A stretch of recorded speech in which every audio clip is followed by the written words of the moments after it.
So this chapter is very simple chapter.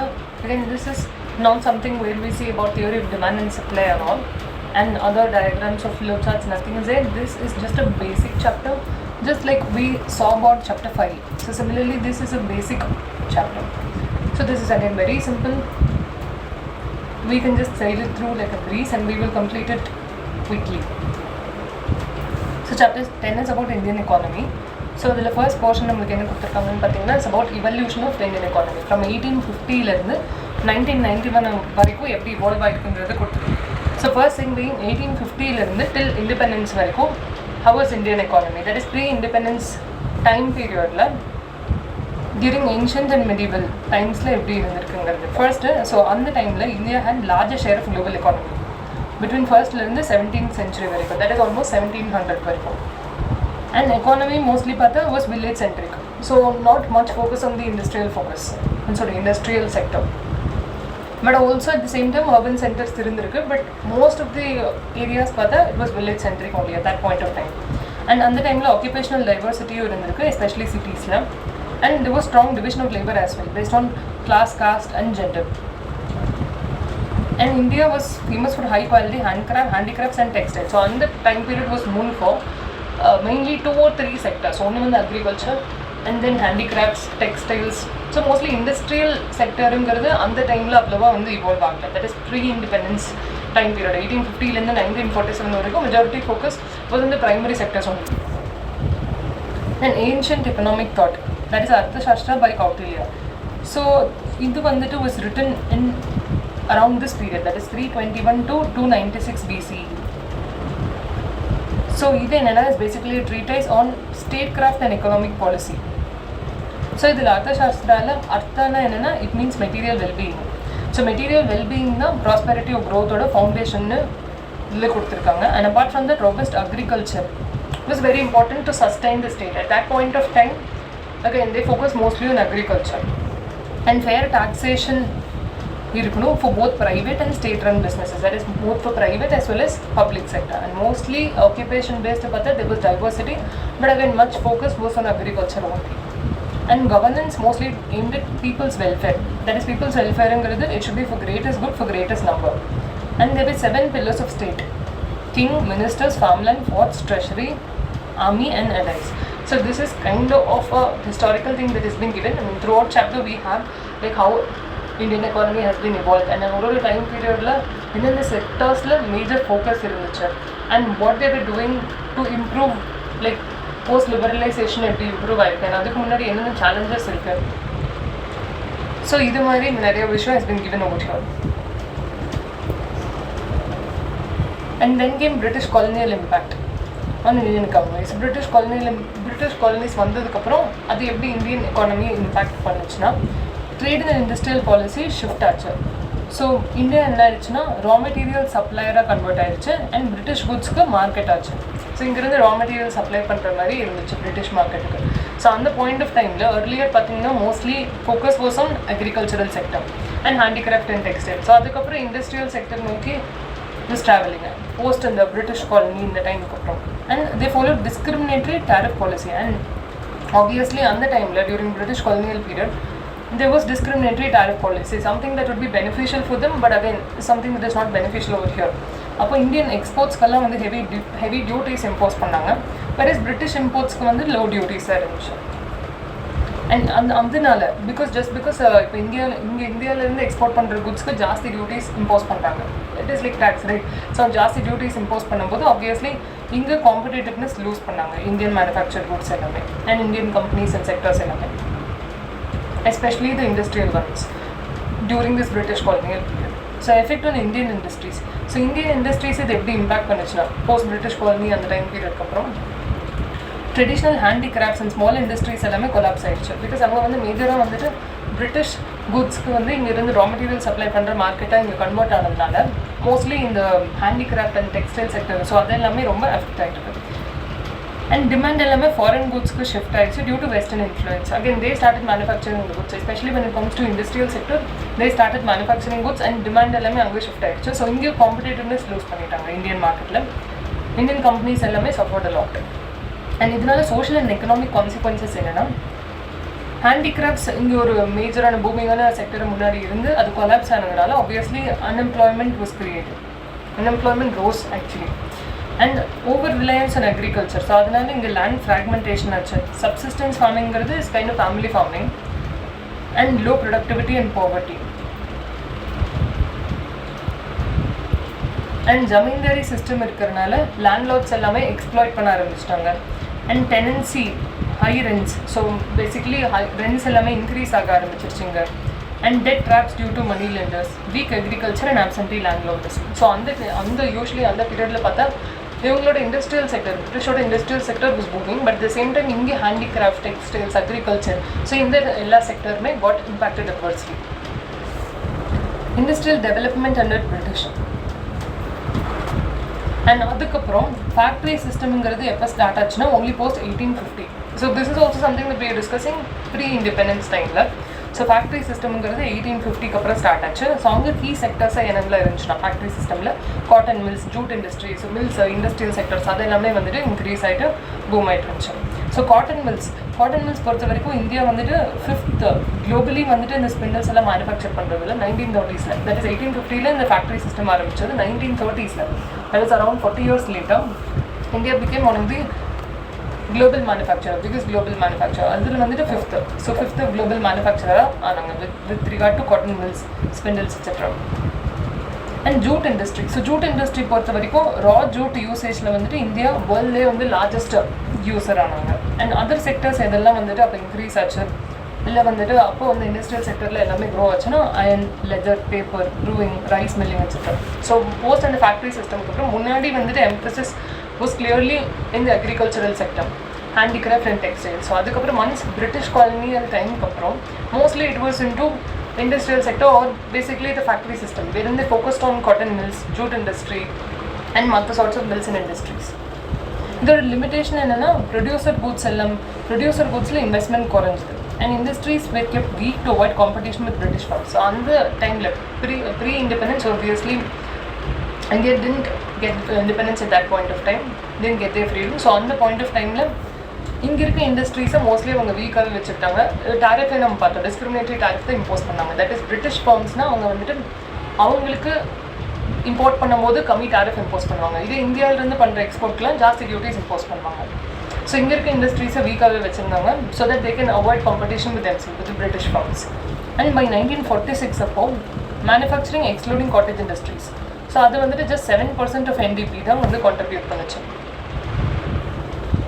And factory employment remained at all time low, that is 1.4% of population in 1941. So என்னதான் எங்கள் factories எல்லாமே increase ஆகிட்டு இருந்தாங்க.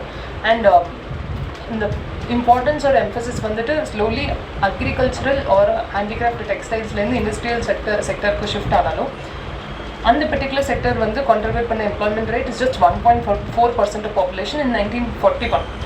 And as far as NDP consider பண்ணும்போது it's just 7%. It just contributed only 7% of the NDP.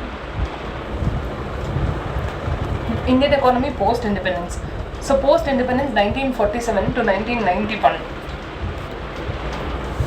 So அப்போ எப்படி இருந்துச்சுன்னா post-independence initial economic conditions 1947 once independence எப்படி இருந்துச்சுன்னா predominantly it was rural and poor over here and literacy rate ரொம்ப கம்மியாக இருந்துச்சு. post independence immediately இங்கே வந்துட்டு situation was not that great and literacy rate was very low. It was only 18% and life expectancy ரொம்ப லோவாக இருந்துச்சு. that is only 32 years. average life expectancy அப்போ was very low, 32 years and highly stratified. Now what do you mean by stratified? Stratifiedனா வந்துட்டு entire population is divided into groups or strata with regional, caste and class disparities. So basically situation was not that great immediately after obtaining independence. அதுக்கப்புறம் வந்து slowly economic strategy and central planning எல்லாமே பண்ணாங்க. So அப்போ வந்து Nehruvian socialist model தான் adapt பண்ணாங்க. So as we saw earlier in chapter 1 unit 2 if you remember, we saw 3 types of economy. ஒன்று வந்து capitalist, அப்புறம் socialist, அப்புறம் mixed. So immediately after obtaining independence they tried to follow socialist model. So இப்போ currently that we are in is a mixed economy in India wherein it's a mix of or basically a combination of both capitalist as well as socialist. Because capitalist ஏன்னா வந்து profit மோட்டிவ்காக industries and அதுக்காக லிபரலைசேஷனில் கொண்டு வந்தாங்க post 1980s or 1990s. They wanted private sectors also to flourish. So that way it will contribute to the country's economy and growth. So on the vagayla, capitalism is also followed over here. At the same time, socialism, there's a mix of socialism as well. Because தேவைப்படுற இடத்துல government is also interfering. There's also minimal government intervention. So it's a mix of both capitalism and socialism. So here, now we have mixed economy. And முன்னாடி immediately after independence, post-independence, they were following Nehruvian socialist model. So அங்கே வந்து, as we already saw, socialist model, there will be centralized planning. And socialist model நம்மளுக்கு நல்லாவே தெரியும் that government will predominantly influence almost everything. Like what are the occupations that are to be followed by people, and what sort of expenditure has to be spent. For example, what are the industries wherein they will have to dominate or concentrate, and what has to be done for the welfare of people. Everything will be decided by the government. So over here, public sector dominated and emphasis on social justice and equity. So basically இதெல்லாமே நம்ம வந்துட்டு socialist economy-யோட characteristics பார்த்தோம். So அப்போ Nehruvian socialist model follow பண்ணதுனால there was centralized planning, and public sector தான் வந்துட்டு mostly dominate பண்ணாங்க, and there was not really any private sector that was dominating the economy. And mostly இங்கே என்ன focus இருக்குன்னா social justice and equity. So they'll try to focus on people welfare. And then they created planning commission, 5-year plans during that time only. And அதுக்கப்புறம் came industrial policy. So முன்னாடி first என்ன இருந்துச்சுன்னா நெருபியன் socialist model இருந்துச்சு, அப்புறம் industrialist ஒரு capitalist model adapt பண்ணாங்க 1948 and 1956. It's kind of we cannot say that industrial policy means socialist, but they were focusing on industries also, other industries also. So ஒரு சில sectors என்ன பண்ணாங்கன்னா கவர்மெண்ட் மோனோபோலிக்கு ரிசர்வ் பண்ணியிருந்தாங்க. ஒரு சில ஸ்ட்ராட்டஜிக் செக்டர்ஸ் வந்துட்டு எப்படின்னா ப்ரைவேட் செக்டர்ஸ் அலோவ் பண்ண மாட்டாங்க. ஸோ அங்கே வந்துட்டு கவர்மெண்ட்டு தான் வந்துட்டு ஃபங்க்ஷன் பண்ணுவாங்க. லைக் ஃபார் எக்ஸாம்பிள் ஒரு சில ஸ்ட்ராட்டஜிக் செக்டர்ஸ் கவர்மெண்ட்டுக்குன்னே ரிசர்வ் ஆயிருக்கு. Like for example atomic energy, defence, railway. So railway as we knows a government sector. அதே மாதிரி தான் டிஃபென்ஸும் atomic energy. So this is not left to any of the private institutions. It's completely controlled and administered by the government. So ஒரு சில sectors வந்து it's exclusively reserved by government.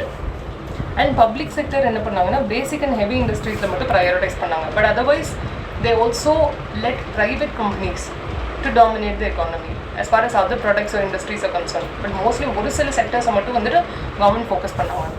So introduce licensing for private investment. But அந்த point of டைமில் எப்படி இருக்குன்னா ஒரு சில sectors பப்ளிக்கு மட்டும்தான், அண்ட் மற்ற செக்டர்ஸ் எல்லாம் வந்துட்டு ப்ரைவேட்கே also enter. But one thing is that அவங்க வந்து லைசன்சிங் இன்வெஸ்ட்மெண்ட் இருந்துச்சு, விச் மீன்ஸ் தட் இப்போ ஒரு பர்டிகுலர் ப்ரைவேட் இன்வெஸ்ட்மெண்ட் ஒரு இண்டஸ்ட்ரி என்டர் பண்ணணும்னா they will have to get that license from the government, permission or approval from the government or permit. Only then they can enter into that industry. So இங்கே வந்து 2 guiding ideologies. ஒன்று வந்து Nehru's focus on heavy industries, இன்னொன்று Gandhian focus was on small scale and rural industries. So ரெண்டுமே they were focusing on equally. And next is about agricultural development. So initial focus எதில் இருந்துச்சுன்னா it was on land reforms and cooperatives. So land reform பண்ணுறதுல and கோஆப்ரேட்டிவ்ஸில் இருந்துச்சு, and limited success and low productivity. So கோஆப்ரேட்டிவ்ஸுங்கிறது நம்மளுக்கு தெரியும், it is like or society. So கூட்டுறவு சங்கம் மாதிரி. So it will help the farmers and others who involve in agriculture. And slowly land reforms எல்லாம் வந்துச்சு. லைக் ஃபார் எக்ஸாம்பிள் அந்த point of டைமில் இப்போ ஒருத்தங்க மேக்ஸிமம் ஒரு ஃபேமிலி ஒருத்தங்க மேக்ஸிமம் இவ்வளோ லேண்டு தான் ஹோல்ட் பண்ண முடியுங்கிற மாதிரி இருந்துச்சு. And rest of the land will be distributed among other people by the government. So அந்த மாதிரி ஒரு சில லேண்ட் ரீஃபார்ம்ஸ் எல்லாம் கொண்டு வந்தாங்க. அண்ட் க்ரீன் ரெவல்யூஷன் 1966லேருந்து 1967 வரைக்கும் அந்த period we call as green revolution. Because அந்த டைமில் ட்ராப்ஸ் அண்ட் ஃபுட் ஷார்ட்டேஜ் எல்லாம் இருந்துச்சு. ஸோ அப்போ என்ன பண்ணாங்கன்னா government was focusing on trying to improve mostly high yielding varieties எல்லாமே, fertilisers, irrigation and pesticides and அது எல்லாமே கொண்டு வந்தாங்க. So that we can attain food self-sufficiency, especially வீட்டில். So food self-sufficiency is one wherein we don't have to really rely on any imports from other countries as far as food is concerned. So அதை வந்துட்டு sort out பண்ணுறதுக்காக they focused on this agricultural sector as well during 1966 to 1967. And next is nationalization and regulatory framework. So பேங்க்ஸை வந்து nationalise பண்ண ஆரம்பித்தாங்க. அது எல்லாமே government banks ஆச்சு. 14 பேங்க்ஸை டோட்டலாக நேஷனலைஸ் பண்ணாங்க 1969. அண்ட் 1980 6 more பேங்க்ஸை வந்து நேஷனலைஸ் பண்ணாங்க. And import controls, price controls எல்லாமே இன்ட்ரடியூஸ் பண்ணாங்க, and as well as industrial licensing. And then இந்த ரெகுலேட்டரி ஃப்ரேம்ஒர்க்கில் பொறுத்த வரைக்கும் இந்த இம்போர்ட் கண்ட்ரோல்ஸ் இன்ட்ரடியூஸ் பண்ணாங்க, ப்ரைஸ் கண்ட்ரோல்ஸ், இண்டஸ்ட்ரியல் லைசன்சிங். முன்னாடியே பார்த்து ஒரு பர்டிகுலர் இண்டஸ்ட்ரியில் என்டர் பண்ணணும்னா ப்ரைவேட் செக்டர் வந்து லைசன்ஸ் வாங்கணும் கவர்மெண்ட் இருந்து, approval of permit. And MRTP Act, இப்போ MRTP ஆக்ட்னா என்னன்னா, MRTPனா is monopolistic and restrictive trade practices act. So basically monopoly வந்துட்டு எக்கானமிக்கு நல்லதா இல்லையான்னு கேட்டால் it's not good actually. Because for example இப்போ ஒரு செக்டரில் நிறைய companies இருந்தாங்கன்னா consumers will have a choice. At the same time there will be a fair amount of healthy competition. So products வந்து consumersக்கு reasonable priceல கிடைக்கும். Because one company cannot keep on increasing the price to sell that product in the market. Because otherwise consumers will shift from this particular seller to another. இதே மோனோபோலியாக இருந்துச்சுன்னா there will be only one company in the entire, mono as a name suggests is one. So ஒரு entire sector, ஒரு industry, ஒரு ப்ராடக்ட்டை வந்துட்டு ஒரே ஒரு seller தான் ஆஃபர் பண்ணாங்கன்னா what happens is that they might exploit the consumers. So அந்த கேஸில் வந்துட்டு அவங்க என்ன ப்ரைஸ் ஃபிக்ஸ் பண்ணாலும் நம்ம வாங்க வேண்டிய ஒரு கட்டாயத்துக்கு ஆளாக்கப்படுறதுனால we might be affected. As a general economy, இங்கே இருக்க consumers or buyers will be affected. So that is not really good for the society or for the public. So அதனால அந்த மோனோபோலியை ப்ரிவென்ட் பண்ணுறது what happens is that sometimes, let's take for example, ஒரு particular sectorல there are only 3 companies. And அந்த 3 companies if they join together and create a monopoly, what might happen next? They might try to exploit the public. And public welfare would definitely be affected in that case. So அதை prevent பண்ணுறதுக்காக கொண்டு வந்த act தான் வந்து monopolistic restrictive trade practices act. So அது வந்து big businesses எல்லாத்தையுமே வந்து கண்ட்ரோல் பண்ணிச்சு, ரெஸ்ட்ரிக்ட் பண்ணிச்சு மோனோபோலியா. And there was product reservation, small scale industries, so that they can promote labor intensive jobs. However, large firms were barred from entering these sectors, limiting growth potential. So ஒரு சில sectors again small companies were allowed, but large companies are not allowed. So அதனால growth was limited at that point of time. So they focused on industry, agriculture, but again it was kind of very regulated, in a very regulated environment, wherein industries, if at all they have to enter into the sector, அவங்க வந்து license வாங்கணும் and permit or approval வாங்கணும். So அந்த மாதிரி இருந்தது. And economic performance எப்படி இருந்திருக்கு 1950 to 1980 post independence, after few yearsல இருந்து how was economic performance? So GDP growth rate வந்துட்டு 3.5% இருந்திருக்கு annually.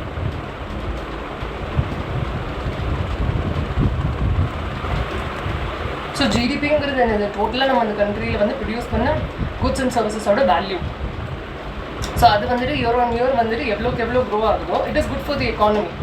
So it will develop the country as a whole. So அது இன்க்ரீஸ் ஆனது வந்துட்டு ஆக்சுவலி 3.5% தான் இன்க்ரீஸ் ஆயிருக்கு year on year. Annual growth rate was only 3.5%, which was low. So இது வந்து Hindu rate of க்ரோத்னு சொன்னாங்க. எதனால இவ்வளோ ஸ்லோவாக வந்து க்ரோ ஆயிருக்கு 1950லேருந்து 1980க்குள்ளனா, தேர் வர் certain reasons.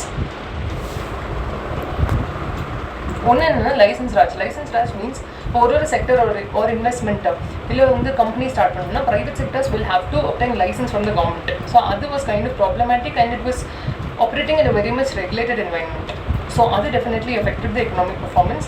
That is one reason for slow growth. இன்னொன்று wars 1962, 65, 71. So wars நடக்கும்போது என்ன ஆகும்னா automatically economy will be affected. So முன்னாடியே நம்ம பார்த்துருக்கோம், வார்ஸ் நடந்துச்சுன்னா வெப்பன்ஸ், ஆர்ம்ஸ், அந்த குட்ஸ் எல்லாம் மேனுஃபேக்சர் பண்ணுறது வந்து இன்க்ரீஸ் ஆகும். பட் டெஃபினெட்லி கன்சியூமர் கேபிட்டல் குட்ஸை மேனுஃபேக்சர் பண்ணுறது அண்ட் ஆல்சோ சேல் பண்ணுறது, சப்ளை பண்ணுறது will definitely get affected.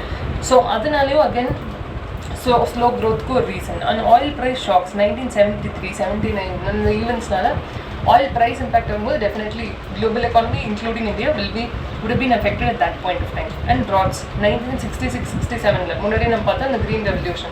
So அப்போ droughts, floods எல்லாம் வந்ததுனால அகைன் அந்த டைமில் agriculture being a predominant sector during that point of time got affected. Over regulation and poor incentives for productivity. And over regulation, so because companies இப்போ வந்துட்டு புதுசும் private companies ஏதாவது ஒரு company start பண்ணணும் or maybe invest பண்ணணும்னா they will have to get a permission or license from government. So that was kind of problematic. And poor incentives for productivity. Like take for example, at the point of time, to encourage the entrepreneurs or the small businesses, there was not much initiatives. To boost their productivity, many incentives still at the point of time. That is also another reason for slow growth. But if there are many schemes, like for example, seed fund scheme, or maybe government is providing incentives for first-time entrepreneurs, women entrepreneurs, etc. So on the many schemes are introduced for the public welfare and for the general society's welfare. But upper there was not much incentive for productivity. So that definitely affected the economy, and that was also one reason for slow growth.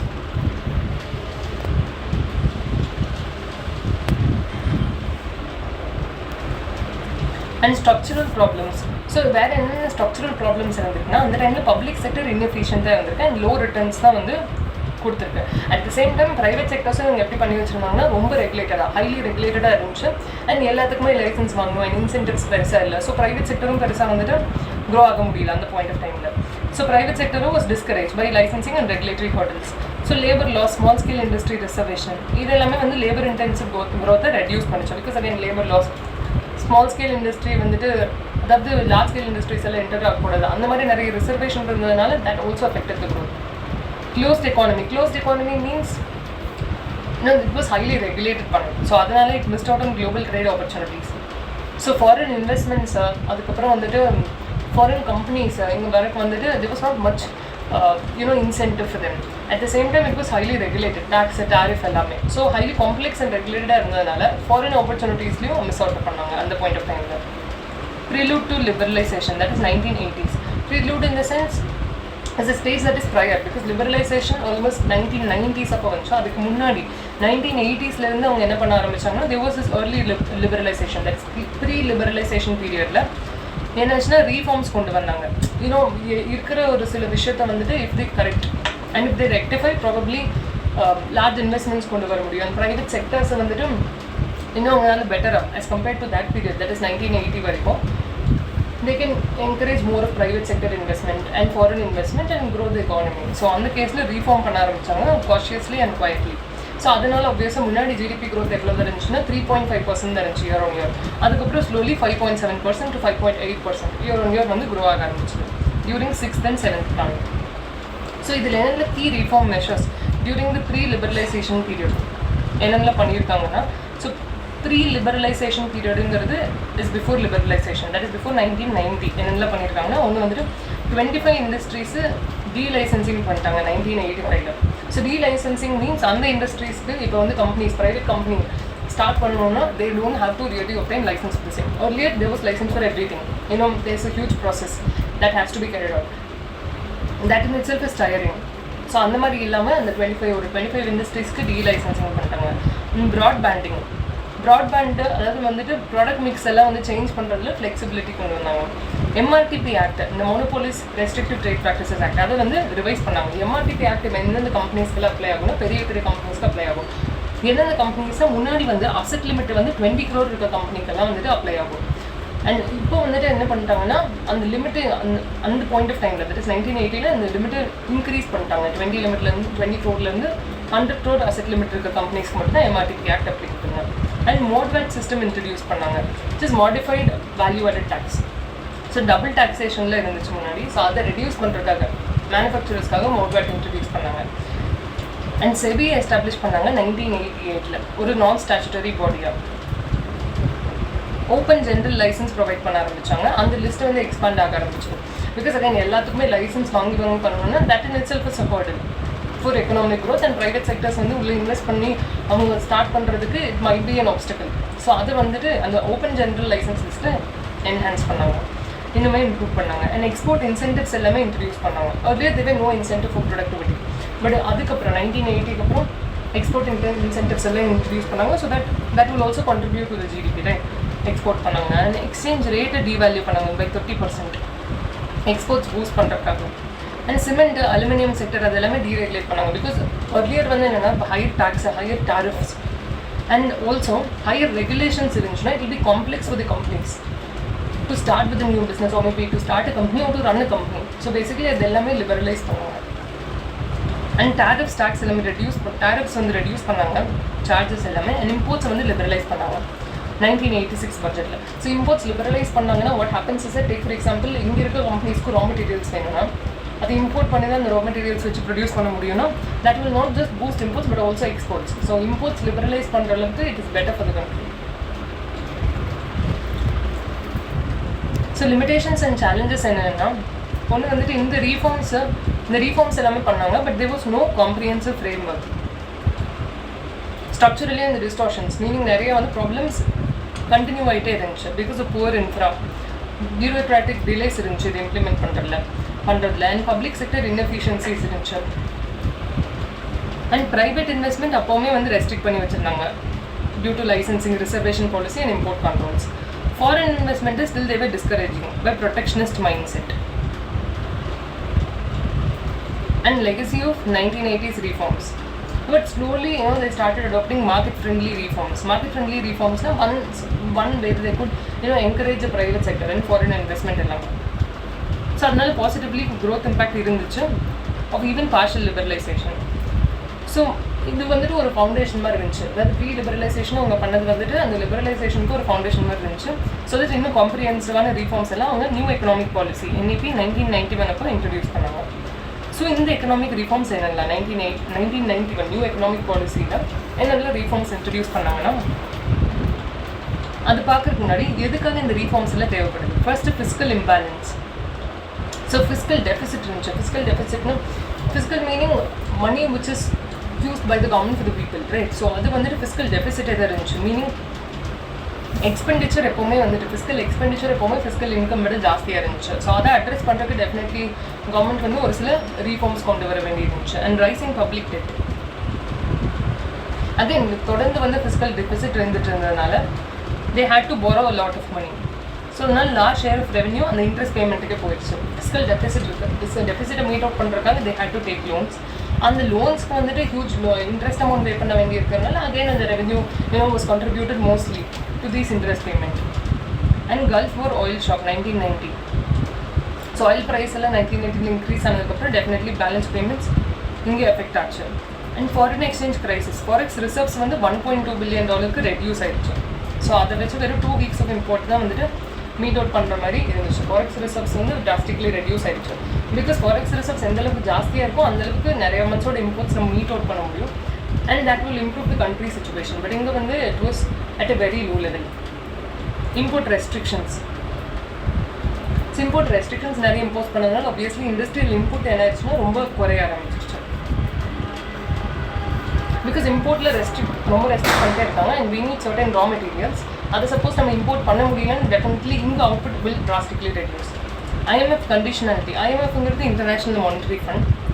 So India IMF approach பண்ணாங்க for emergency loan. But again அது policy reform கண்டிஷன்ஸோட தான் வந்துச்சு. அவங்க வந்து policy reform பண்ண சொன்னாங்க. Because இப்போ இந்தியா வந்துட்டு IMF எமர்ஜென்சி ஃபண்டுக்காக எமர்ஜென்சி லோனுக்காக அப்ரோச் பண்ணும்போது they were ready to give the loan but subject to certain policy reforms. Because again இங்கே வந்து highly complex and regulated இருந்ததுனால they wanted India to change certain terms with regard to policy. They wanted to reform this policy. So அந்த reforms பண்ணால் தான் வந்து அந்த loan கிடைக்குங்கிற மாதிரி இருந்துச்சு. Again for that also they had to bring out these reforms. And political instability. So economic and political turmoil, instability இருந்ததுனால again there was crisis of confidence. அதுக்காக they have to reform this. ஒன்று fiscal imbalance இருந்ததுனால public debt increase ஆகிட்டே இருந்துச்சு. Gulf வார் oil shock. Forex crisis இருந்துச்சு. Forex was reserves by very low. Import restrictions இருந்துச்சு. And there was conditionality from IMF as well. And political instability. So இந்த ரீசன்ஸ்னால there was need for reform during that 1980 to 1990 period roughly அந்த டைமில். So next is about objectives of 1991 reforms. So 1991 reforms objectives என்னன்னா இப்போ first பார்த்தீங்கன்னா அதோட objective வந்துட்டு controlled எக்கானமிலேருந்து ஒரு மார்க்கெட் ஓரியன்ட் பண்ணால் மாறுறதுக்கு. Because earlier there were lot of regulations, lot of tariffs. So அதில் இருந்து ஒரு மார்க்கெட் ஓரியன்ட் பண்ணால் that the kind of capitalism mix பண்ணாலும் what happens is there will be growth. Because earlier ஃபுல்லாக வந்துட்டு கவர்மெண்ட் இன்டர்வென்ஷனே இருந்துச்சு.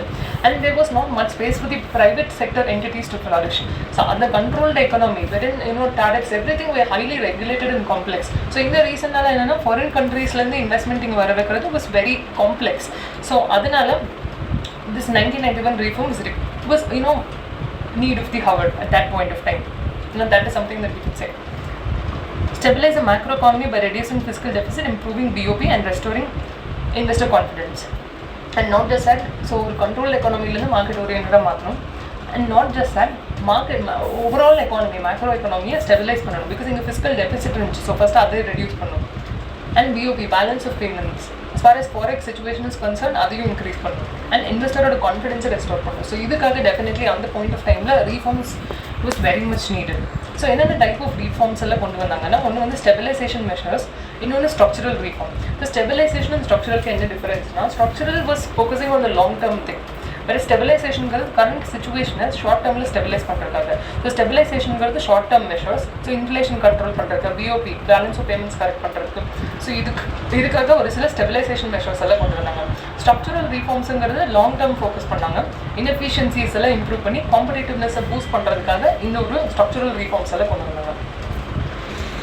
And fiscal reform. So fiscal ரீஃபார்ம்ஸுங்கிறது எதுக்குன்னா பேசிக்கலி வந்து ஃபிஸ்கல் டெபிசிட்டை ரெடியூஸ் பண்ணுறது தான் வந்துட்டு ஃபிஸ்கல் ரீஃபார்ம்ஸ் கொண்டு வந்தாங்க. அண்ட் ரெவன்யூ இன்க்ரீஸ் பண்ணுறதுக்கு, வேஸ்ட்ஃபுல் எக்ஸ்பெண்டிச்சரை கட் டவுன் பண்ணுறதுக்காக. ஸோ பிகாஸ் ஃபிஸ்கல் ரீஃபார்ம் இப்போ ஃபிஸ்கல் டெபிசிட் தான் இருந்திருக்கு கவர்மெண்ட்டுக்கு முன்னாடி. That is their expenditure was more than revenue that they were spending. One that they were receiving from the people also contributed to fiscal revenue. அது இல்லாமல் அந்த source of revenue வந்து கவர்மெண்ட்டுக்கு இருக்குது. So basically fiscal expenditure minus fiscal revenue, that should be negative. If we go to see fiscal expenditure minus fiscal revenue, that should be negative. So but in India it was positive, so which means that fiscal expenditure, fiscal revenue would jastiya irundadala they had to cut down on this. So adanaல stable and transparent tax structure கொண்டு வந்தாங்க, better tax compliance கொண்டு வந்தாங்க, subsidies எல்லாம் reduce பண்ணாங்க. because நிறைய amount government வந்து subsidies காக spend பண்றனால expenditure increase ஆச்சு. and government spending வந்து control பண்ணாங்க, so that that they could cut down on the expenditure and accordingly fiscal deficit ல இருந்து fiscal surplus க்கு move பண்ணாங்க.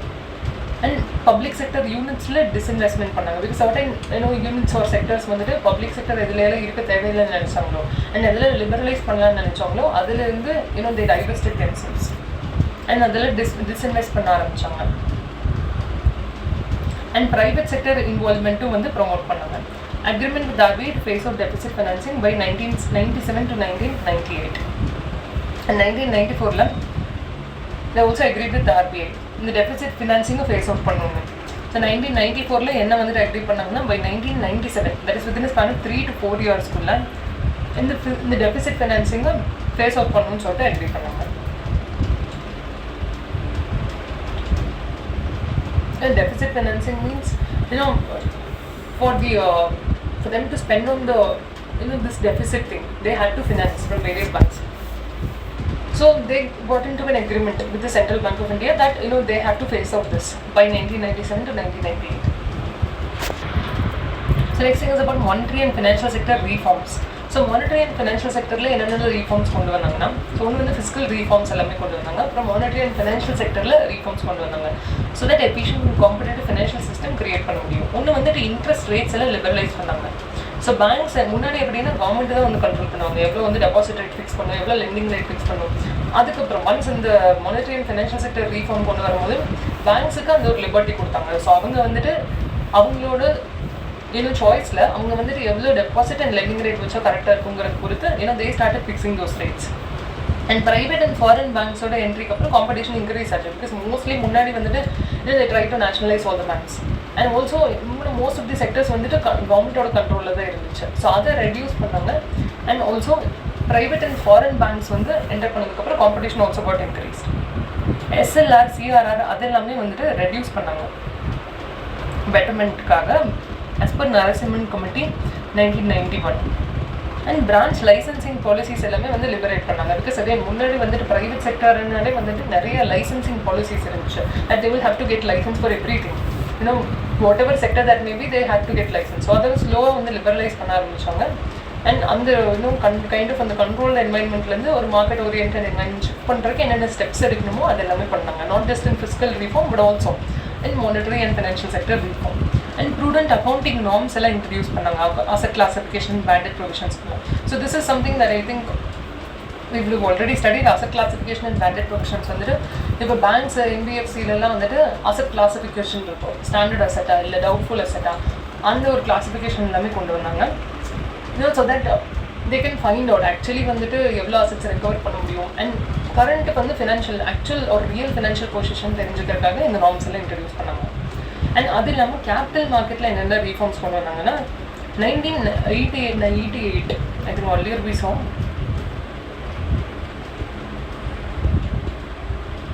Okay, first it was introduce as a non statutory பாடி. அதுக்கப்புறம் வந்துட்டு if I'm not wrong it was 1988. So அதுக்கப்புறம் SEBI got statutory status as capital market regulator. And இப்போ செபியோட function ஒரு objective நம்மளுக்கு தெரியும். இப்போ SEBI வந்துட்டு இந்த கேபிட்டல் மார்க்கெட்ஸ், இந்த லிஸ்டட் கம்பெனிஸ் எல்லாமே வந்துட்டு ரெகுலேட் பண்ணுவாங்க. So to ensure transparency, investor protection and efficient capital flow.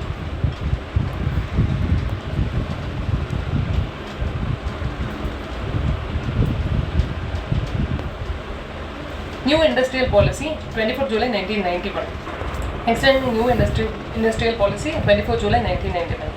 So new industrial policy NEP 1991 introduced பண்ணதுக்கப்புறம் என்னாச்சுன்னா இந்த license raj வந்து came to an end.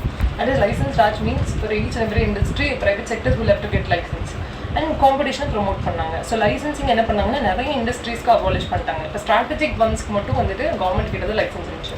அவங்க மட்டும் தான் ஆப்ரேட் பண்ண முடியுங்கிற மாதிரி இருந்துச்சு. லைக் ஃபார் எக்ஸாம்பிள் நம்ம முன்னாடி பார்த்தோம் atomic energy, defence and railway sector. So இதெல்லாம் வந்து இப்போவும் வந்து கவர்மெண்ட் மட்டும் தான் ஆப்ரேட் பண்ணுறாங்க. பட் அது போக மற்ற இண்டஸ்ட்ரீஸ்க்கு எல்லாமே லைசன்ஸை கம்ப்ளீட்டாக அபாலிஷ் பண்ணிட்டாங்க.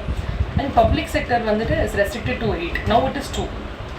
பப்ளிக் செக்டர் வந்து மோஸ்ட்லி இந்த கீ ஸ்ட்ராட்டஜிக் ஏரியாஸில் மட்டும்தான் இன்வால்வ் ஆகிருப்பாங்க, அந்த செக்டர்ஸில் மட்டும். மற்றது எல்லாமே வந்து ப்ரைவேட்டுக்கு விட்டுட்டாங்க. ஸோ பப்ளிக் செக்டர் இப்போவும் வந்துட்டு எதில் இருக்காங்கன்னா ரயில்வேஸ், அட்டாமிக் எனர்ஜி, டிஃபென்ஸ், அது எல்லாமே. அதில் எல்லா செக்டர்லேயும் வந்துட்டு அந்த ஸ்ட்ராட்டஜிக் செக்டர்ஸ்லாம் இப்போவும் பப்ளிக் மட்டும்தான் இருக்காங்க. பட் அதர்வைஸ் மிச்ச எல்லா செக்டர்ஸும் வந்து ப்ரைவேட்டுக்கு லிபரலைஸ் பண்ணிட்டாங்க. அண்ட் MRTP ஆக்டை அப்ரூவ் அதுக்கப்புறம் அமெண்ட் பண்ணியிருக்காங்க. முன்னாடி வந்து கெப்பாசிட்டி எக்ஸ்பென்ஷன், இப்போ ஒரு கம்பெனி வந்து ஒரு பிஸ்னஸ் ஃபர்தர் கெப்பாசிட்டி எக்ஸ்பேண்ட் பண்ண போகிறாங்க, இல்லை இன்னொரு கம்பெனி கூட மர்ஜ் பண்ண போகிறாங்கன்னா they will have to get approval from government. அந்த ப்ரீ அப்ரூவல்லாம் வாங்காமல் எக்ஸ்பென்ஷனும் மர்ஜர் பண்ணுற மாதிரி அந்த ஆக்டை அமெண்ட் பண்ணாங்க. And small scale industry reservations எல்லாத்தையுமே ரெடியூஸ் பண்ணாங்க. பிகாஸ் முன்னாடி வந்துட்டு என்னென்னா ஒரு சில இண்டஸ்ட்ரி செக்டர்ஸில் இந்த மாதிரி ஸ்மால் ஸ்கேல் இண்டஸ்ட்ரீஸ் வந்து என்டர் பண்ணலாம். பட் லார்ஜ் ஸ்கேல் இண்டஸ்ட்ரி ஒரு ஃபார்ம்ஸ் வந்து என்டர் பண்ண விடாமல் இருந்ததுனால க்ரோத் வந்துட்டு அந்த இடத்துல இல்லைன்னு முன்னாடி பார்த்தோம். ஸோ அது எல்லாமே வந்து லிபரலைஸ் பண்ணி small scale industries as well as large ஃபார்ம்ஸ்க்கும் வந்துட்டு அந்த ஸ்பேஸ் ப்ரொவைட் பண்ணியிருக்காங்க. அண்ட் FDI வந்து லிபரலைஸ் பண்ணாங்க. Up to 51% automatic approval in many sectors. FDIங்கிறது foreign direct investment. So foreign investment boost பண்ணுறதுக்காக நிறைய செக்டர்ஸில் 51% வந்து ஆட்டோமேட்டிக் அப்ரூவல் இன்ட்ரடியூஸ் பண்ணாங்க. ஸோ ஆட்டோமேட்டிக் அப்ரூவல்னா automatically they'll get the approval and then they can get the investment. Whereas இது வந்துட்டு 2 routes இருக்கும், automatic route, approval route. Approval ரூட்னா they have to get approval from the government and only then they can take the investment. Import லைசன்சிங்கை abolish பண்ணாங்க, negative list அப்ரோச்சை adopt பண்ணாங்க. So import licensing again முன்னாடி இது was licence for everything, starting ஒரு particular company ஒரு business as far as private sector is concerned and imports எல்லாருக்கும். So அந்த லைசன்ஸ் எல்லாம் வந்து slowly they abolish. And tariff rates charges எல்லாமே ரெடியூஸ் பண்ணாங்க. முன்னாடி 1990 to 91 355% டேரிஃப் impose பண்ணாங்க, which is like huge, very huge. It's not 35%, 355%. And 2007-8 அது 10% reduce பண்ணிட்டாங்க. அண்ட் ஒரு சில எக்ஸெப்ஷன்ஸ் இருக்கும் ஆட்டோமொபைல்ஸ், அதுக்கு இன்னும் வந்து ஜாஸ்தி டேரிஃப். பட் அகைன் மற்றது எல்லாமே ஆல்மோஸ்ட் they reduced. ருப்பி வந்து டிவாலுவேட் பண்ணாங்க, that is 18%. And market base exchange ரேட்டை அடாப்ட் பண்ணாங்க 1993. இன்வெஸ்ட்மெண்ட் ஸோ PSUs எல்லாத்துலேயுமே டிஸ்இன்வெஸ்ட்மெண்ட் பண்ண ஆரம்பித்தாங்க. அண்ட் மோர் அட்டானமினா freedom to operate the companies. And professional management introduce பண்ணாங்க. So next என்னன்னா trade policy reforms. And next thing is about trade policy reform. So இந்த reforms எல்லாம் வந்துட்டு மோஸ்ட்லி எதுக்கு பண்ணாங்கன்னா இந்தியாவோட ட்ரேட் ரெஜிமை லிபரலைஸ் பண்ணுறதுக்கு அண்ட் குளோபல் எக்கானமியோட இன்டெகிரேட் பண்ணுறது. ஸோ பேசிக்கலி லிபரலைஸ் பண்ணால் இங்கே ப்ரைவேட் செக்டர்ஸ் க்ரோ ஆகும். அண்ட் குளோபலைஸ் பண்ணாங்கன்னா ஃபாரின் இன்வெஸ்ட்மெண்ட்டில் என்கரேஜ் பண்ணாங்கன்னா again countries economy would definitely improve. So private செக்டர்ஸ்க்கு வந்து லிபரலைசேஷன் இன்ட்ரடியூஸ் பண்ணாங்க and globalisation so that they can bring in more foreign investments. So அந்த ஒரு ப்ராசஸே again they could liberalise so that they can get more investments and improve the country's economy as whole. So இதில் என்னென்ன major components இருக்குன்னா trade பாலிசியில் என்னென்ன reform கொண்டு வந்தாங்கன்னா குவான்டிடேட்டிவ் ரெஸ்ட்ரிக்ஷன்ஸை கம்ப்ளீட்டாக டிஸ்மேண்டில் பண்ணாங்க. ஸோ குவான்டிடேட்டிவ் ரெஸ்ட்ரிக்ஷன்ஸ் இம்போர்ட்ஸ் எக்ஸ்போர்ட்ஸில் முன்னாடி ரெஸ்ட்ரிக்ஷன்ஸ் இருந்துச்சு, இவ்வளோ தான் குவான்டிட்டி வந்து இம்போர்ட் எக்ஸ்போர்ட் பண்ண முடியும். அதை வந்து dismantle, that is they completely abolished that. Outward oriented trade regime. So outward oriented trade regime na anga vandhu so mostly trade improve பண்றதுக்காக they started simplifying the tariffs. முன்னாடி tariff was very complicated, was very complex. So அதை simplify பண்ணாங்க and phase by phase tariffs கொஞ்சம் கொஞ்சமா வந்து reduce பண்ணிட்டு வந்தாங்க. Except for in few sectors they started reducing the tariffs so that they can encourage more private sectors and foreign investments. Imports எல்லாமே liberalise பண்ண ஆரம்பிச்சாங்க. பிகாஸ் முன்னாடி நம்ம பார்த்தோம் இம்போர்ட்ஸ் வந்து ரெஸ்ட்ரிக்ட் பண்ணி வச்சதுனால வாட் ஹேப்பன் வாஸ் தட் அந்த பாயிண்ட் ஆஃப் டைமில் இம்போர்ட்ஸ் ரெஸ்ட்ரிக்ட் பண்ணதுனால நம்மளுக்கு இன்புட் மெட்டீரியல்ஸ்லாம் ஸ்கேர்சிட்டி இருந்துச்சு. ஸோ அதனால டெஃபினெட்லி இங்கே இண்டஸ்ட்ரியல் அவுட்புட்லேயே வந்து இம்பாக்ட் ஆச்சு. ஸோ அந்த இம்போர்ட் எல்லாத்தையுமே லிபரலைஸ் பண்ண ஆரம்பிச்சாங்க. லைசன்சிங் ப்ரொசீஜரில் ரிமூவ் பண்ணாங்க so that companies could focus more on what they produce, the output, industrial output, and definitely that would bring the country in a better situation than it was before. Export promotion measures. So export promote பண்ணுறதுக்காக என்னென்ன பண்ணாங்கன்னா continuously export incentives எல்லாம் introduce பண்ணாங்க. And export duties, முன்னாடி நிறைய export duties impose பண்ணிருந்தாங்க, அது எல்லாமே abolish பண்ணாங்க. And international competitiveness increase பண்ணாங்க. So incentives provide பண்ணுறது முன்னாடி வந்து it was very complicated and complex, so அதை simplify பண்ணுது. And tariffs எல்லாம் reduce பண்ணாங்க. And in almost all the areas they started liberalizing. முன்னாடி licensing scheme இருந்துச்சு நிறைய for import, export and restrictions இருந்துச்சு, அது எல்லாமே they abolished.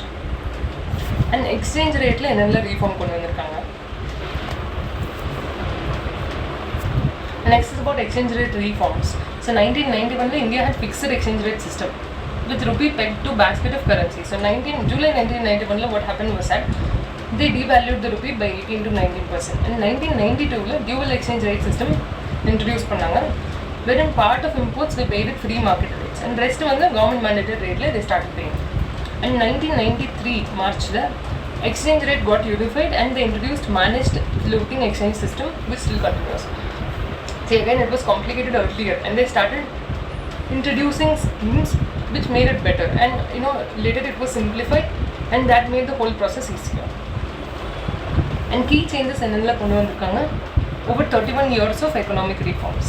So இப்போ வந்து economic reforms பற்றி பார்த்தோம், and also pre-independence post independence what happened, and then slowly 80s அப்புறம் they started liberalizing. That was prelude to the liberalization phase.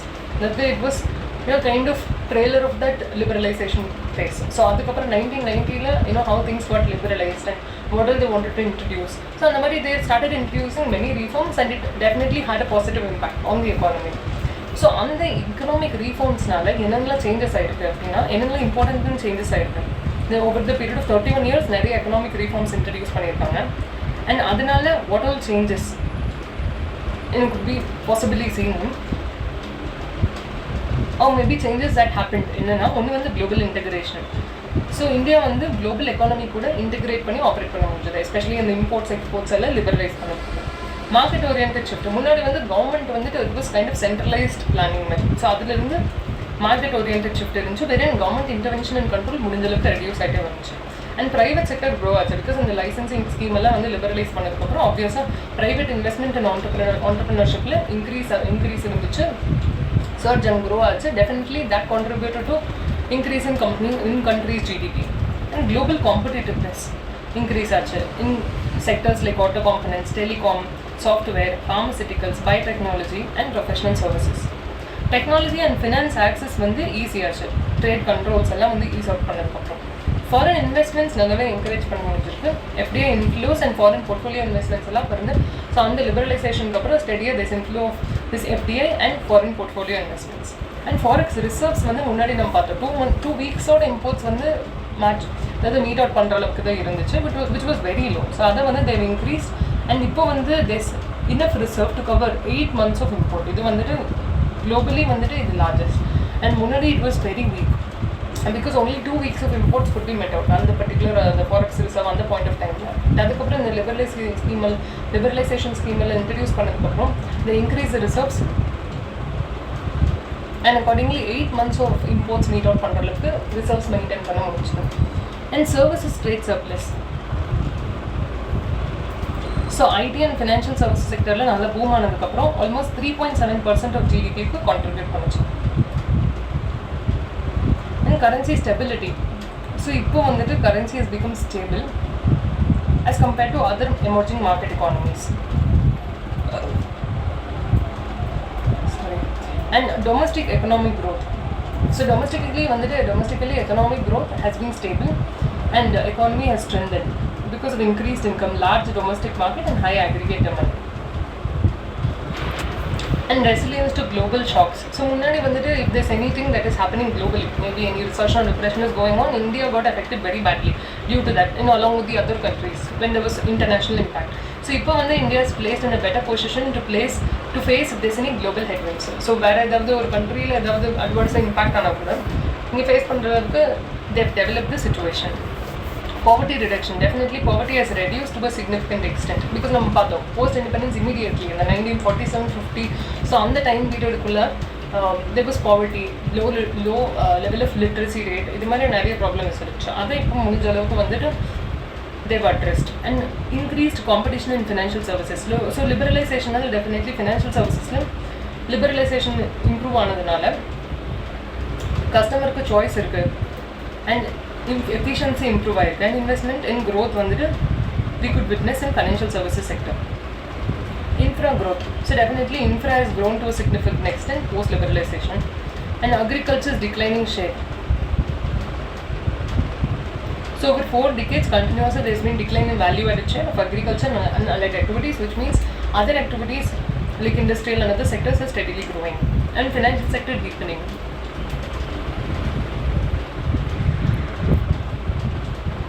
So liberalization increase ஆயிட்டே இருந்ததுனால again financial sector has gotten deepened. So challenges என்னன்னு பார்த்தா high fiscal deficit and inflation. So இப்போவுமே வந்துட்டு there is high fiscal deficit. Now this is something that they have not been able to solve again. And inflation இருக்கு due to increased money supply and high debt to GDP ratio இருக்கு. Generally average என்னன்னு பார்த்தா 64.5%. ஆனால் இந்தியாவில் வந்து it is 86%. So debt to GDP ratio, debt as compared to GDP is this high. So again that is one challenge. GDP growth rates post 1991, that is NEP, New Economic Policy 1991 introduce பண்ணி அதில் reforms எல்லாம் கொண்டு வந்ததுக்கப்புறம் GDP எப்படி grow ஆயிருக்குன்னா 1991 2021 வரைக்கும் it has been growing like 1.06 grow ஆயிருக்கு. Next year 5.48% and so on. It has been growing. And post that, you know, those reforms, liberalization reforms, it has been growing steadily. And next is about Niti Aayog. Niti Aayog is a bold step for transforming India. So Niti Aayog is also like that, you know, that planning commission and 5-year plan மாதிரி. So இது வந்துட்டு earlier நம்மளுக்கு planning commission இருந்துச்சு. So அதை replace பண்ணி தான் they brought in Niti Aayog on January 1, 2015. So obviously வந்துட்டு முன்னாடி நம்ம பார்த்தா முன்னாடி centralized planning இருந்துச்சு. அதுலேருந்து they wanted to shift to market oriented approach so that there could be growth and increase in investments, production and all of that. So இந்த Niti Aayog எதுக்காக வந்துட்டு ஃபார்ம் பண்ணியிருக்காங்கன்னு பார்த்தீங்கன்னா it is for promoting innovative thinking, cooperative federalism and act as government think tank and policy dynamo. So government think tank is basically in the Niti Aayog commission, you know, will come up with great ideas, innovative techniques, so basically, you know, policies, what could be done to improve growth and all of that. And then the policies kondu varalam, enna reforms kondu vanda it could be better, and current situation, you know, what could be done to improve things. So munadi planning commission irundha adha replace panni da ipo namakku Niti Aayog irukku. And objectives, Niti Aayog objectives enna for developing the nation along with state oda involvement, ella states oda involvement oda, and cooperative federalism increase pandrathu through structured state level engagement, village to national level planning mechanisms develop pandrathu, national security interest வந்து ensure பண்றது, and vulnerable sections வந்துட்டு இன்னுமே improve பண்றது, and long term policies programs எல்லாம் வந்து design and monitor பண்றது. Basically it's for the growth of center and state in a joint manner, and not just that vulnerable sections of society improve பண்றது, national security interest protect பண்றது, and long term policies and programs எல்லாமே devise பண்றது, and national and international stakeholder partnerships promote பண்றது, knowledge and innovation ecosystem build பண்றதுக்கு, new policies கொண்டு வரதுக்கு, intersectoral and interdepartmental issues ஏதாவது இருந்துச்சுன்னா அதை resolve பண்றதுக்கு, additional development and activities ஏதாவது இருந்துச்சுன்னா, you know, they could undertake that as well.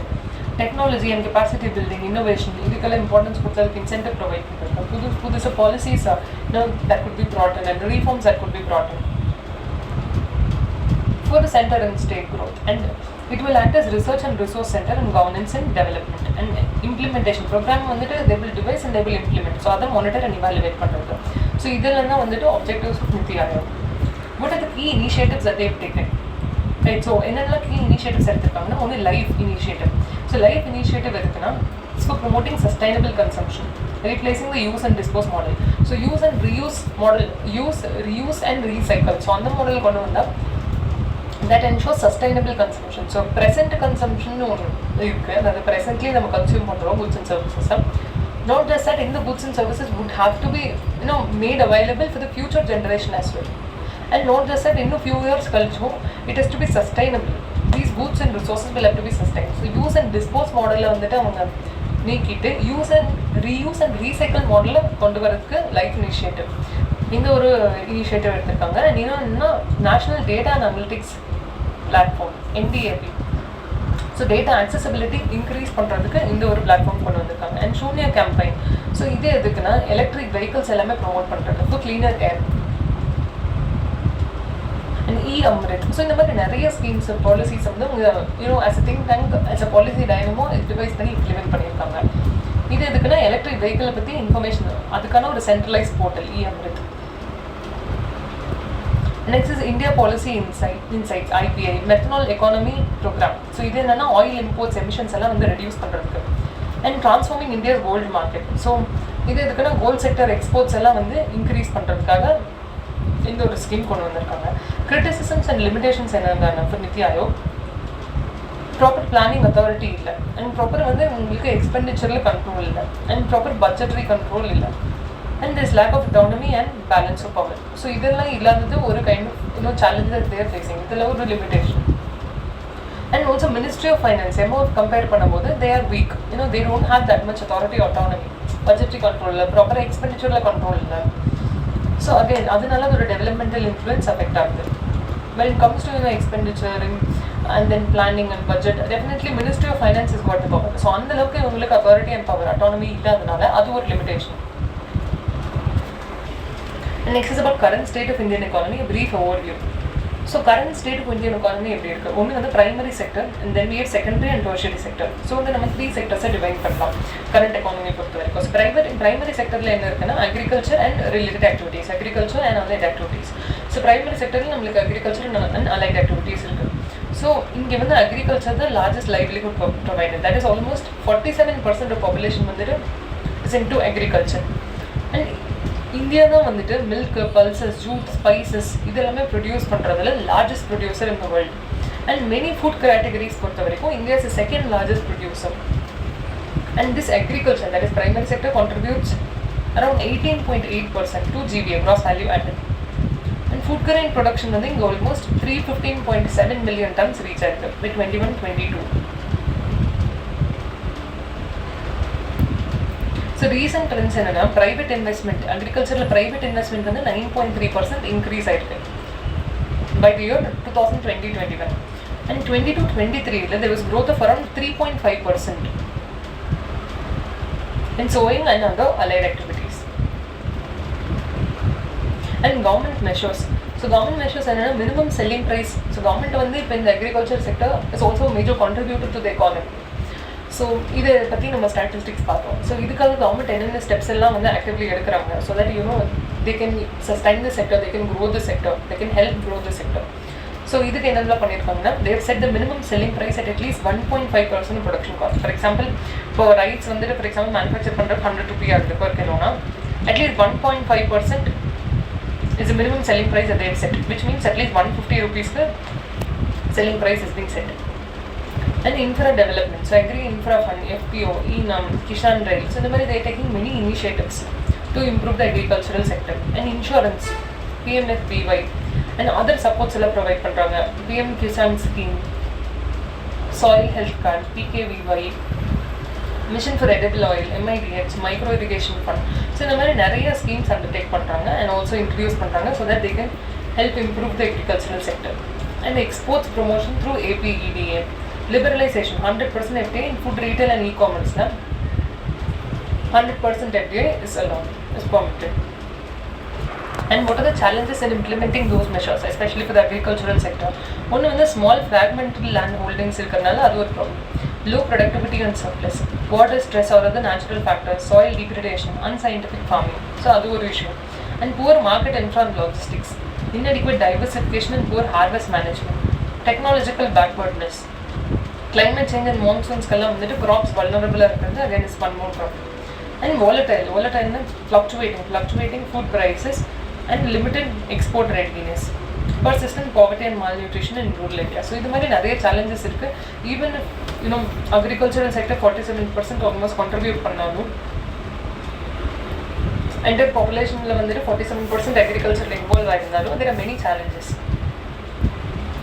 Next என்னன்னா secondary sector. So secondary sector தான் வந்து industry. So we have primary sector, secondary sector and tertiary sector. So secondary sector தான் industry. So இதோட contribution and scope பார்த்தீங்கன்னா almost 30% of gross value ஆடட்க்கு contribute பண்ணுது and 12.1 crore பீப்புளை employ பண்ணிருக்கு industry. So major segment என்னென்னா manufacturing, heavy industry, MSME, textile, mining, food processing etcetera. So இதெல்லாம் major examples of major industries. And informal sector மட்டும் இதில் 50%க்கு மேலே வந்து இண்டஸ்ட்ரியல் கிராஸ் வேல்யூ ஆடட்க்கு கான்ட்ரிபியூட் பண்ணுது. ஸோ இண்டஸ்ட்ரியல் செக்டர் பொறுத்த வரைக்கும் பெர்ஃபார்மன்ஸ் ஹைலைட்ஸ் என்னன்னா, ஸோ பெர்ஃபார்மன்ஸ் ஹைலைட்ஸ் பொறுத்த வரைக்கும் மேனுஃபேக்சரிங் ஆல்மோஸ்ட் 78% கான்ட்ரிபியூட் பண்ணுது of industrial output. And gross value added from manufacturing வந்து ஆல்மோஸ்ட் $77.47 billion இருக்குது. 8 core industries 142.8 கான்ட்ரிபியூட் பண்ணுது. And PMI is 55.4. India's G2 rank வந்துட்டு has improved from 81st 40th industrial செக்டரில். Major policies and programmes என்னெல்லாம் introduce பண்ணியிருக்காங்கன்னா, one is that they've introduced GST 2017. Corporate tax 22% reduce பண்ணியிருக்காங்க. And make in India 2.0. So இது எல்லாமே இந்த schemes எல்லாமே வந்து ஒரு 27 செக்டர்ஸில் ஃபோக்கஸ் பண்ணுது. And ease of doing business reforms எல்லாமே கொண்டு வந்திருக்காங்க. இன்வெஸ்டர் சர்வீசஸ்க்கு national single window system introduce பண்ணியிருக்காங்க. And apart from that PM Gati Shakti and national logistics policy மாதிரி நிறைய இனிஷியேட்டிவ்ஸ் அண்ட் ஸ்கீம்ஸ் இன்ட்ரடியூஸ் பண்ணியிருக்காங்க. And PLI scheme was introduced in 2020. இது வந்து 14 செக்டர்ஸ்க்கு இன்ட்ரடியூஸ் பண்ணியிருக்காங்க. And industrial corridors, plug and play இன்ஃப்ராஸ்ட்ரக்சருக்கு industrial corridors introduce பண்ணியிருக்காங்க. And apart from that PM scheme electrical வெஹிக்கிள்ஸ்க்கு, உத்யாமி பாரத் MSMEஸ்க்கு, PM மித்ரா டெக்ஸ்டைல் செக்டர்ஸ்க்கு அண்ட் FDI ரீஃபார்ம்ஸ் எல்லாம் கொண்டு வந்திருக்காங்க. ஸோ கோல் அண்ட் இன்சூரன்ஸ் இன்டர்மீடியரிஸ்லாம் 100% FDI is now governmented. FIF portal, so FDI அப்ரூவல்ஸ்க்கு FIF போர்ட்டல் கொண்டு வந்திருக்காங்க. அதில் 853 proposals has been cleared till now. And RODTEP 2021 export product டாக்ஸஸ்க்கு ரீபேட்ஸ் எல்லாம் கொண்டு வந்திருக்காங்க. And start up India programme and IPF strengthening பண்ணியிருக்காங்க to grow the industrial sector. And public procurement preference 2017 local ப்ராடக்ட்ஸ்க்கு எல்லாமே இந்த ஸ்கீம் இன்ட்ரடியூஸ் பண்ணியிருக்காங்க.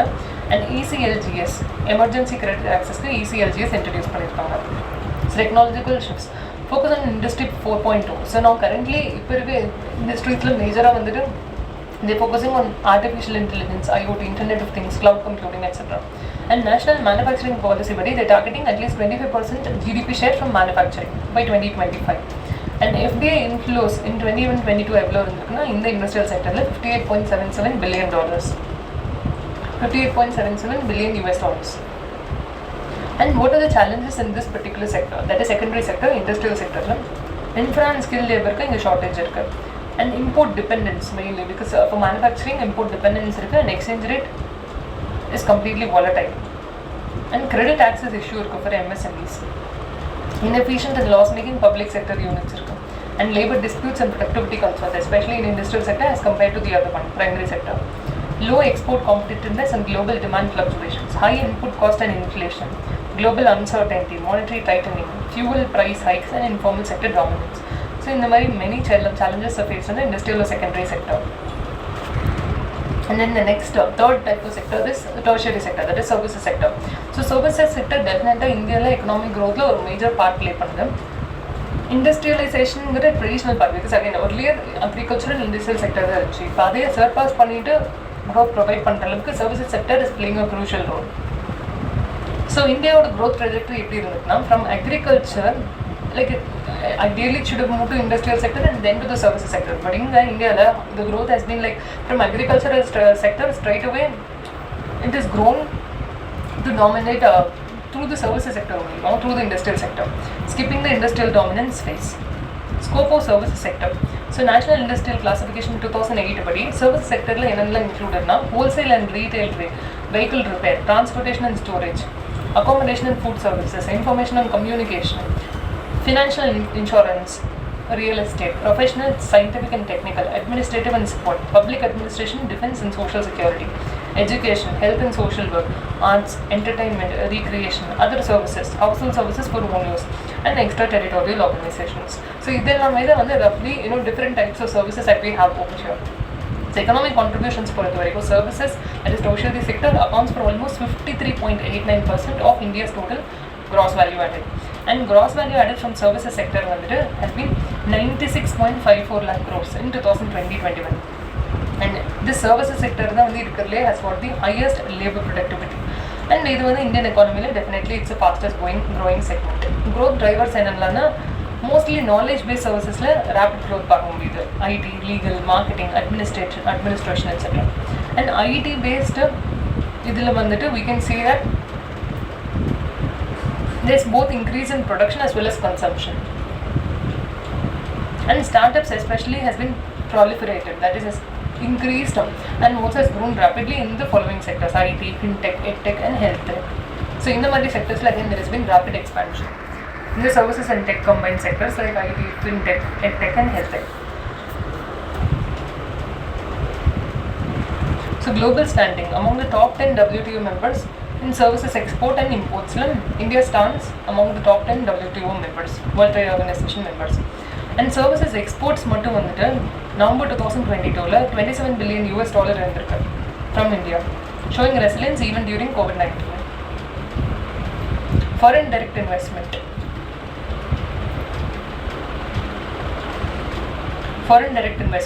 So services sector தான் வந்து largest recipient of FDI. So foreign direct investment எல்லா செக்டர்ஸுமே வரலாம், agriculture industry as well as services. But FDI ஓட largest share எந்த செக்டருக்கு கிடைச்சிருக்குன்னா services செக்டருக்கு கிடைச்சிருக்கு, which is 60% of total FDI வந்துட்டு servicesக்கு தான் வந்து கிடைக்குது. And 2021-22ல இந்தியா வந்துட்டு $84.8 billion ரிசீவ் பண்ணியிருக்காங்க FDIல, including $7.1 billion FDI in services. And FDI recipient பொறுத்த வரைக்கும் globally இந்தியா தான் வந்து 7th largest according to UNCTAD. Liberalization measures. So ஒரு சில செக்டர் லைக் டெலிகாம் செக்டரில் 100% FDI is allowed through automatic route. And இன்சூரன்ஸில் வந்து FDI சீலிங் முன்னாடி 49% தான் வந்து ரிசீவ் பண்ண முடியுங்கிற மாதிரி இருந்துச்சு இன்சூரன்ஸ் செக்டர். டெலிகாம் செக்டரில் 100% FDI is allowed, that too through automatic route. Insurance செக்டரில் முன்னாடி 49% லிமிட் இருந்துச்சு FDIக்கு, now that has been increased to 74%. And national single window system introduce பண்ணியிருக்காங்க, that is streamlining of the investment approvals. So conclusion என்ன, global challenges. India வந்து நிறைய global challenges face பண்ணியிருக்கு, severe headwinds. எதனாலன்னா ரஷ்யா யுக்ரைன் வார்னால, crude oil commodity prices heavily affect ஆனதுனால, and global chain disruptionsனால, and financial conditions adverse ஆகும்போது, and domestic inflationனால. Still India has been resilient. Despite facing many challenges, India has still been resilient and has persevered through all of this. So அப்படியும் வந்துட்டு இந்தியாவோட real GDP, இந்த problems R challenges இருந்து இந்தியாவோட real GDP has grown. Okay, still India's real GDP has grown by around 6.3% in Q2 of financial year 22-23. And this is driven by எதனாலன்னா strong private consumption and investment.